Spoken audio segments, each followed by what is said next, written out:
भक्तजनों, माताओं, बहनों, सादर जय श्री कृष्ण।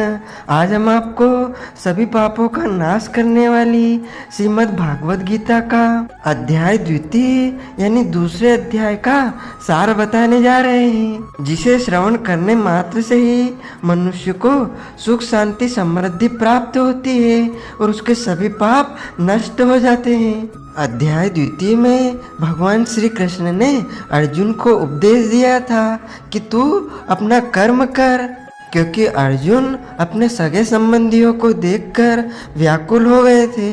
तो आइए शुरू करते हैं श्रीमद् भागवत गीता का द्वितीय अध्याय। संजय उवाच। संजय बोले, उस प्रकार करुणा से व्याप्त और आंसुओं से पूर्ण तथा व्याकुल नेत्रों वाले शोक युक्त उस अर्जुन के प्रति भगवान मधुसूदन यह वचन कहा। श्री भगवान वाच। श्री भगवान बोले, हे अर्जुन, तुझे इस असमय में यह मोक्ष किस हेतु से प्राप्त हुआ? क्योंकि ना तो यह श्रेष्ठ पुरुषों द्वारा आश्रित है, न स्वर्ग के देने वाला है और न कार्तिक को करने वाला ही है। इसलिए है अर्जुन, नपुंसकताओं को मत प्राप्त हो। तुझमें यह उचित नहीं जान पड़ती है, परंतप हृदय की तुच्छ दुर्बलता को त्याग कर युद्ध के लिए खड़ा हो जा। अर्जुन वाच। अर्जुन बोले, हे मधुसूदन, मैं रणभूमि में किस प्रकार बाणों से भीष्म पितामह और द्रोणाचार्य के विरुद्ध लड़ूंगा, क्योंकि हे अरिसूदन, वे दोनों ही पूजनीय हैं। इसलिए इन महानुभाव गुरुजनों को ना मारकर मैं इस लोक में भिक्षा का अन्न भी खाना कल्याणकारक समझता हूँ, क्योंकि गुरुजनों को मारकर भी इस लोक में रुधिर से सने हुए अर्थ और कामरूप भोगों को ही तो मैं भोगूंगा। हम यह भी नहीं जानते कि हमारे लिए युद्ध करना और ना करना इन दोनों में से कौन सा श्रेष्ठ है, अथवा यह भी नहीं जानते कि उन्हें हम जीतेंगे या हमको वे जीतेंगे, और जिनको मारकर हम जीना भी नहीं चाहते वे ही हमारे आत्मीय धृतराष्ट्र के पुत्र हमारे मुकाबले में खड़े हैं। इसलिए कायरता रूप दोष से उपहत हुए स्वभाव वाला तथा धर्म के विश्व में मोहित चित्त हुआ मैं आपसे पूछता हूँ कि जो साधन निश्चित कल्याणकारक हो वह मेरे लिए कहिए, क्योंकि मैं आपका शिष्य हूँ। इसलिए आपके शरण हुए मुझको शिक्षा दीजिए, क्योंकि भूमि में निष्कंटक धन धन्य संपन्न राज्यों को और देवताओं के स्वामीपन को प्राप्त होकर भी मैं उस उपायों को नहीं देखता हूँ जो मेरी इंद्रियों के सुखाने वाले शोक को दूर कर सके। संजय वाच। संजय बोले, हे राजन, निंद्रा को जीतने वाले अर्जुन अंतर्यामी श्री कृष्ण महाराज के प्रति इस प्रकार कहकर फिर श्री गोविंद भागवत सने युद्ध नहीं करूँगा यह स्पष्ट कहकर चुप हो गए। हे भारतवंशी धृतराष्ट्र, अंतर्यामी श्री कृष्ण महाराज दोनों सेनाओं के बीच में शोक करते हुए उस अर्जुन को हंसते हुए से यह वचन बोले। श्री भगवान वाच। श्री भगवान बोले, हे अर्जुन, तू ना शोक करने योग्य मनुष्य के लिए शोक करता है और पंडितों के से वचन को कहता है, परंतु जिनके प्राण चले गए हैं उनके लिए और जिनके प्राण नहीं गए हैं उनके लिए भी पंडित जन शोक नहीं करते। ना तो ऐसा ही है कि मैं किसी काल में नहीं था, तू नहीं था, अथवा ये राजलोक नहीं थे, और ना ऐसा ही है इससे आगे हम सब नहीं रहेंगे। जैसे जीवनात्मिकी इस देह में बालकपन, जवानी और वृद्धावस्था होती है, वैसे ही अन्य शारीरिक प्राप्ति होती है, उस विषय में धीर पुरुष मोहित नहीं होता। हे कुंती पुत्र, सर्दी गर्मी और सुख दुखों को देने वाले इंद्रिय और विषयों के संयोग में उत्पत्ति विनाशशील और अनित्य है। इसलिए हे भरत, उनको तू सहन कर, क्योंकि हे पुरुषों श्रेष्ठ, दुख सुखों को समान समझने वाले जिस धीर पुरुषों को ये इंद्रिय और विषयों के संयोग व्याकुल नहीं करते, वह मोक्ष के योग्य होता है। असत वस्तु की तो वो सत्ता नहीं है और सत का अभाव नहीं है। इस प्रकार इन दोनों का ही तत्वज्ञानी पुरुषों द्वारा देखा गया है। नाश रहित तो तू उसको जान जिसे यह संपूर्ण जगत दृश्य वर्ग व्याप्त है। इस अविनाशी का विनाश करने में कोई भी समर्थ नहीं है। इस नाश रहित अप्रमेय नित्य स्वरूप जीवात्मा के ये सब शरीर नाशवान कहे गए हैं। इसलिए है भरतवंशी अर्जुन, तो युद्ध कर। जो इस आत्मा को मारने वाला समझता है तथा जो इसको मरा मानता है, वे दोनों ही नहीं जानते, क्योंकि यह आत्मा वास्तव में ना तो किसी को मारता है और ना किसी को द्वारा मर जाता है। यह आत्मा किसी काल में भी ना तो जन्मता है और न मरता ही है तथा न यह उत्पन्न होकर फिर होने वाला ही है, क्योंकि यह अजन्मा नित्य सनातन और पुरातन है। शरीर के मारे जाने पर भी यह नहीं मारा जाता। हे प्रथापुत्र अर्जुन, जो पुरुष इस आत्मा को नाश रहित नित्य अजन्मा और अव्ययी जानता है, वह पुरुष कैसे किसको मरवाता है और कैसे किसको मारता है। जैसे मनुष्य पुराने वस्त्रों को त्याग कर दूसरे नए वस्त्रों को ग्रहण करता है, वैसे ही जीवात्मा पुराने शरीर को त्याग कर दूसरे नए शरीर को प्राप्त होता है।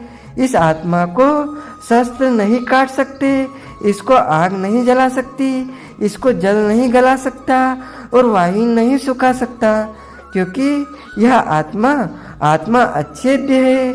यह आत्मा अधम्य, अक्लेद्य और निस्संदेह अशोच्य है तथा यह आत्मा नित्य, सर्वव्यापी, अचल, स्थिर रहने वाला और सनातन है। यह आत्मा अव्याप्त है, यह आत्मा अचिंत्य है और यह आत्मा विकार रहित कहा जाता है। इससे है अर्जुन, इन आत्मा को उपयुक्त प्रकार से जानकर तू शोक करने को योग्य नहीं है, अर्थात तुझे शोक करना उचित नहीं है। किंतु यदि तू इस आत्मा को सदा जन्मने वाला तथा सदा मरने वाला मानता हो, तो भी हे महाबाहो, तू इस प्रकार शोक करने के योग्य नहीं है, क्योंकि इस मान्यता के अनुसार जन्मे हुए की मृत्यु निश्चित है और मरे हुए का जन्म निश्चित है। इससे भी हुए इस बिना उपाय वाले विषय में तू शोक करने के योग्य नहीं है। हे अर्जुन, संपूर्ण प्राणी जन्म से पहले अप्रकट थे और मरने के बाद भी अप्रकट हो जाने वाले हैं, केवल बीच में ही प्रकट है। फिर ऐसी स्थिति में क्या शोक करना। कोई एक महापुरुष ही इस आत्मा को आश्चर्य की भांति देखता है और वैसे ही दूसरा कोई महापुरुष ही इसके तत्व का आश्चर्य की भांति वर्णन करता है तथा दूसरा कोई अधिकारी पुरुष ही इसे आश्चर्य की भांति सुनता है और कोई कोई तो सुनकर भी इसको नहीं जानता। है अर्जुन, यह आत्मा सबके शरीरों में सदा ही अवध्य है। इस कारण संपूर्ण प्राणियों के लिए तू शोक करने के योग्य नहीं है तथा अपने धर्म को देखकर भी तू भय करने योग्य नहीं है, अर्थात तुझे भय नहीं करना चाहिए, क्योंकि क्षत्रिय के लिए धर्मयुक्त युद्ध से बढ़कर दूसरा कोई कल्याणकारी कर्तव्य नहीं है। हे पार्थ, अपने आप प्राप्त हुए और खुले हुए स्वर्ग के द्वार रूप इस प्रकार के युद्ध के भाग्यवान क्षत्रिय लोग ही पाते हैं। किंतु यदि तू इस धर्मयुक्त युद्ध को नहीं करेगा तो व्यर्थ धर्म और कार्तिक को खोकर पाप को प्राप्त होगा। तब सब लोग तेरी बहुतालाक काल तक रहने वाली अपकृत्य का भी कथन करेंगे और माननीय पुरुषों के लिए अपकीर्ति मरण से भी बढ़कर है और जिनकी दृष्टि में तू पहले बहुत सम्मानित होकर अब लघुता को प्राप्त होगा, वे महारथी लोग तुझे भय के कारण युद्ध से हटा हुआ मानेंगे। तेरे वैरी लोग तेरे सामर्थ्य की निंदा करते हुए तुझे बहुत से न कहने योग्य वचन भी कहेंगे। उससे अधिक दुख और क्या होगा। या तो तू युद्ध में मारा कर जाकर स्वर्ग को प्राप्त होगा अथवा स्वर्ग में जीतकर पृथ्वी का राज्य भोगेगा। इस कारण है अर्जुन, तू युद्ध के लिए निश्चय करके खड़ा हो जा। जय पराजय, लाभ हानि और सुख दुख को समान समझकर उसके बाद युद्ध के लिए तैयार हो जा। इस प्रकार युद्ध करने से तू पाप को नहीं प्राप्त होगा। हे पार्थ, यह बुद्धि तेरे लिए ज्ञान योग्य के विषय में कही गई और अब तू इसको कर्म योग्य के विषय में सुन। जिस बुद्धि के युक्त हुए तू कर्म के बंधजनों को भली भांति त्याग देगा अर्थात सर्वथा नष्ट कर डालेगा। इस कर्म योग में आरंभ का अर्थात बीज का नाश नहीं है और उल्टा फल रूप दोष भी नहीं है, बल्कि इस कर्म रूप धर्म का थोड़ा सा भी साधन जन्म मृत्यु रूप महान भय से रक्षा कर लेता है। अर्जुन, इस कर्म योग में निश्चय आत्मिका बुद्धि एक ही होती है, किंतु अस्थिर विचार वाले विवेकहीन सकाम मनुष्य की बुद्धियां निश्चय ही बहुत भेदनों वाली और अनंत होती है। हे अर्जुन, जो भोग में तन्मय हो रहे हैं, जो कर्म फल के प्रशंसक वेद वाक्यों में ही प्रीति रखते हैं, जिनकी बुद्धि में स्वर्ग ही परम प्राप्य वस्तु है और जो स्वर्ग से बढ़कर दूसरी कोई वस्तु नहीं है, ऐसा कहने वाले हैं, वे अविवेक जिन इन प्रकार की जिस पुष्पित अर्थात दिखाऊ शोभायुक्त वाणी को कहा करते हैं, जो कि जन्म रूप कर्मफल देने वाली एवं भोग तथा ऐश्वर्य की प्राप्ति के लिए नाना प्रकार की बहुत सी क्रियाओं का वर्णन करने वाली उस वाणी द्वारा जिनका चित्त हर लिया गया है, जो भोग और ऐश्वर्य में अत्यंत आसक्त है, उन पुरुषों की परमात्मा में निश्चयात्मिका बुद्धि नहीं होती है। हे अर्जुन, वेद उपयुक्त प्रयाकार से तीनों गुणों के कर्व्य रूप समस्त भोगों एवं उनके साधनों का प्रतिपादन करने वाले हैं। इसलिए तू उन भोगों एवं उनके साधनों में आसक्तिहीन हर्ष शोकादि द्वंद्वों से रहित नित्य वस्तु परमात्मा में स्थित योग क्षेम को न चाहने वाला और स्वाधीन अंतःकरण वाला हो। सब ओर से परिपूर्ण जलाशय के प्राप्त हो जाने पर छोटे जलाशय में मनुष्य का जितना प्रयोजन रहता है, ब्रह्म को तत्व में जानने वाले ब्रह्मणा का समस्त वेदों में उतना ही प्रयोजन रह जाता है। तेरा कर्म करने में ही अधिकार है, उसमें फलों में कभी नहीं है। इसलिए तू कर्म के फल का हेतु मत हो तथा तेरी कर्म न करने में भी आसक्ति न हो। हे धनंजय, तू आसक्ति को त्याग कर तथा सिद्धि और असिद्धि में समान बुद्धि वाला होकर योग में स्थित हुआ। कर्तव्य कर्मों को कर, समत्व ही योग कहलाता है। इस समत्व रूप बुद्धि योग से सकाम कर्म अत्यंत ही निम्र श्रेणी का है। इसलिए धनंजय, तू समबुद्धि में ही रक्षा का उपाय ढूंढ अर्थात बुद्धि योग का ही आश्रय ग्रहण कर, क्योंकि फल के हेतु बनने वाले अत्यंत दीन है।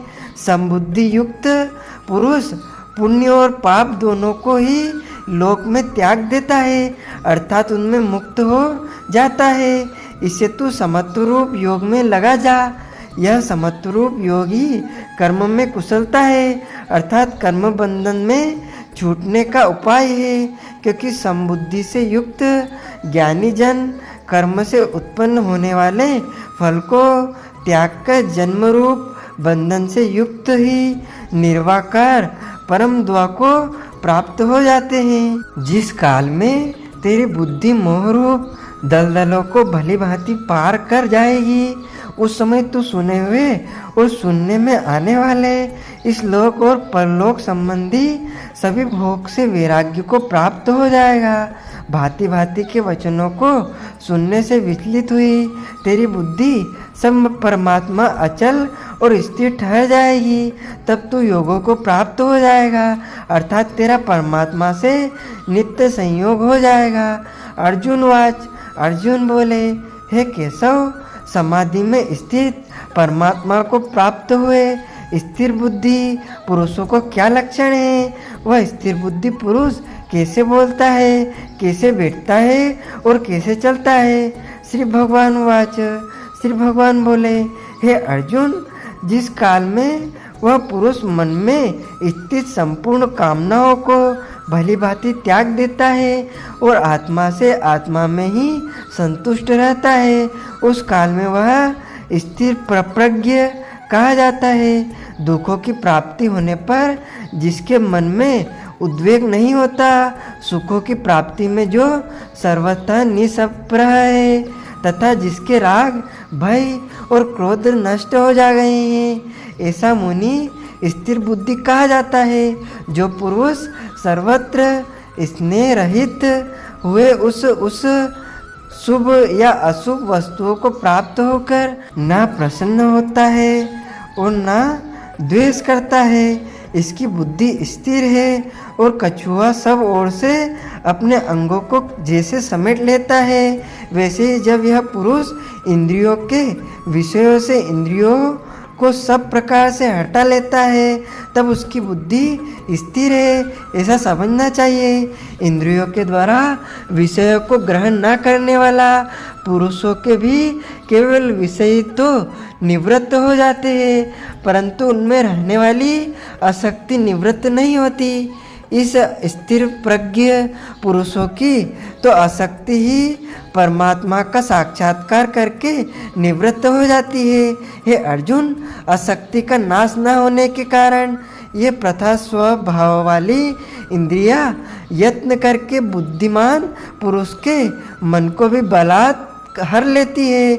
इसीलिए साधकों को चाहिए कि उन संपूर्ण इंद्रियों को वश में करके समहित चित हुआ मेरे परायण होकर ध्यान में बैठे, क्योंकि जिस पुरुष की इंद्रियां वश में होती है उसकी बुद्धि स्थिर होती है। विषयों का चिंतन करने वाले पुरुषों की उन विषयों में आसक्ति हो जाती है, आसक्ति से उन विषयों की कामना उत्पन्न होती है और कामनाओं में विघ्न पड़ने से क्रोध उत्पन्न होता है, क्रोध से अत्यंत मूढ़ भाव उत्पन्न हो जाता है, मूढ़ भाव से स्मृति में भ्रम हो जाता है, स्मृति भ्रम हो जाने से बुद्धि अर्थात ज्ञान शक्ति का नाश हो जाता है और बुद्धि का नाश हो जाने से यह पुरुष अपनी स्थिति से गिर जाता है।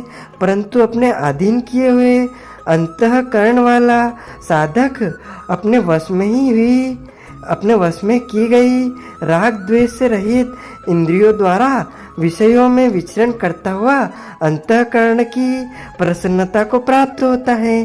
अंतःकरण की प्रसन्नता होने पर इसके संपूर्ण दुखों का अभाव हो जाता है और उस प्रसन्न चित्त वाले कर्म योगी की बुद्धि शीघ्र ही सब ओर से हटकर एक परमात्मा में ही भली भांति स्थिर हो जाती है। न जीते हुए मन और न इंद्रिय वाले पुरुषों में निश्चयात्मिका बुद्धि नहीं होती है और उस आयुक्त मनुष्य के अंतःकरण में भावना भी नहीं होती तथा भावहीन मनुष्य को शांति नहीं मिलती और शांति रहित मनुष्य को सुख कैसे मिल जाता है? क्योंकि जैसे जल में चलने वाली नाव को वायु हर लेती है, वैसे ही वियोग में विचलित हुई इंद्रियों में से मन जिस इंद्रिय के साथ रहता है वह एक ही इंद्रिय इस अयुक्त पुरुष की बुद्धि को हर लेती है। इसलिए हे महाभाव, जिस पुरुष की इंद्रियों के विषयों से सब प्रकार निग्रह की हुई है उसकी बुद्धि स्थिर है। संपूर्ण प्राणियों के लिए जो रात्रि के समान है उस नित्य ज्ञान रूप परमानंद की प्राप्ति में स्थिर प्रज्ञ योगी जागता है। जिस नाशवान सांसारिक सुख की प्राप्ति में सब प्राणी जागते हैं, परमात्मा के तत्व को जानने वाले मुनि के लिए वह रात्रि के समान है।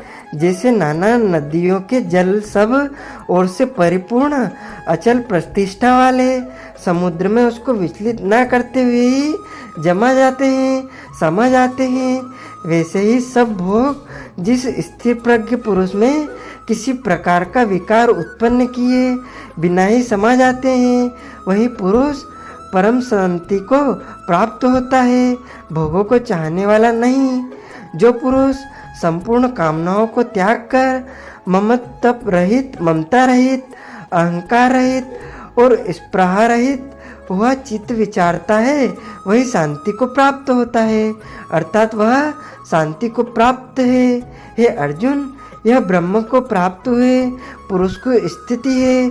इसको प्राप्त होकर योगी कभी मोहित नहीं होता और अनंत काल में भी इस ब्रह्मी स्थिति में स्थित होकर ब्रह्मानंद को प्राप्त हो जाता है। ओम तत्सदिति। श्रीमद् भागवत गीता उपनिषदे ब्रह्म विद्यायाम योग शास्त्रे श्री कृष्ण अर्जुन संवादे संख्या योगे नाम द्वितीय अध्याय संपूर्ण है, यानी कि द्वितीय अध्याय यहाँ पर पूर्ण होता है। बोलिए श्री कृष्ण चंद्र भगवान की जय। तो जनों, माताओं बहनों, इस ज्ञानवर्धक वीडियो को अधिक से अधिक शेयर कीजिएगा, लाइक कीजिएगा तथा कमेंट में सादर जय श्री कृष्ण अवश्य बोलिएगा। आपको और आपके पूरे परिवार को सादर जय श्री कृष्ण, सादर धन्यवाद।